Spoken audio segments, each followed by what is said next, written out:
Welcome to this video, which is going to tell you all about the way that our science classroom will run.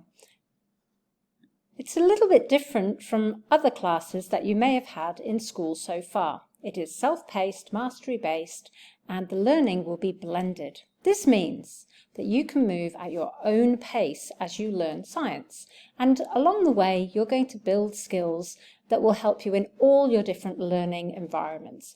These are learning habits that will make your learning efficient and effective.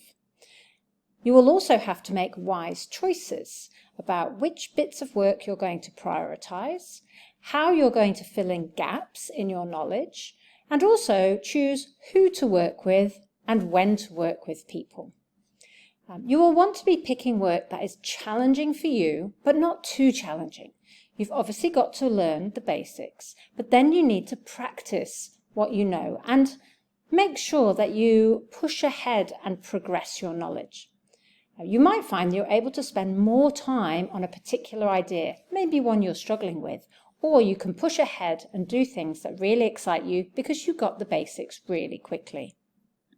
So the parts of our lessons that are new, it is blended instruction, using self-pacing, and I'll be checking that you have really got it using mastery-based grading. So let's have a look at those in more detail. So blended instruction means that you have a mixture of online and face-to-face activities. You will hear teaching from me in a video made by me, especially for our lesson and our class. And whilst you're watching that video, you will take notes using the guided notes booklet.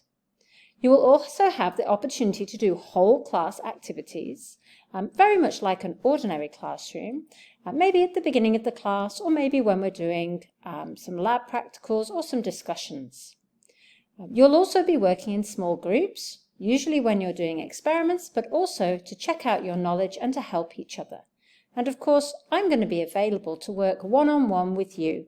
You might also work one-on-one with one of your peers or classmates to help you progress your learning, or you might be helping them. Self-pacing means that you move through the activities as you understand them.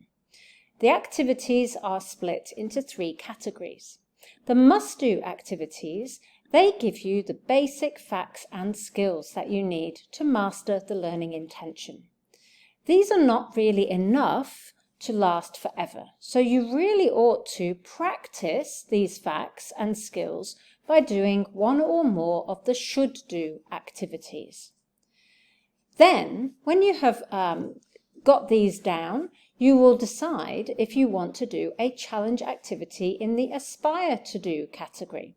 And these activities are specially designed to dig deeper, think harder, and explore topics that are related to our learning intention, but take us further. You will find these activities either online or in the hard copy folder in the classroom. The online activities you will see linked to the different slides, and the hard copies are in the worksheets booklet that you can find in the classroom. You will choose which activities you want to do, and you may find that you get feedback from me in class on that day. But if you don't, you can hand in any hard copy booklets or worksheets into the submissions folder, and I'll have a look at those before our next lesson.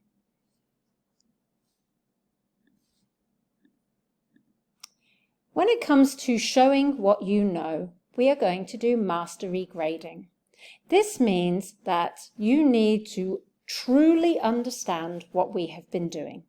That's not getting it a little bit, that means getting it really well. And I will expect to see 80% for your mastery checks or mastery quizzes.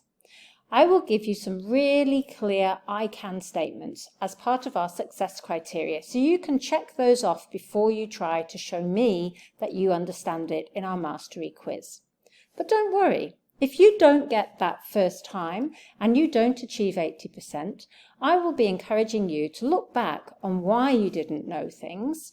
Maybe you'll check your guided notes or try another practice activity from the should-dos. After you've reflected, you will revise and retry the mastery quiz until you get 80%. And if you ever have a question, you can obviously ask the teacher, but before you ask me, think about other ways that you can find out the answer. Perhaps ask a classmate, a lesson champion, join a mini lesson during class, or check out another practice activity that might help you out. And so that we don't forget whether we're on a must do, a should do, or an aspire to do, we have a tracker to help track our progress. So every lesson, jump onto this document, tick off what you've been achieving, and that will help you to remember where to start next lesson. It'll also help you to find a friend to work with, and it'll keep track of whether you have mastered or have not mastered a particular learning intention, so you will know what to prioritize next lesson.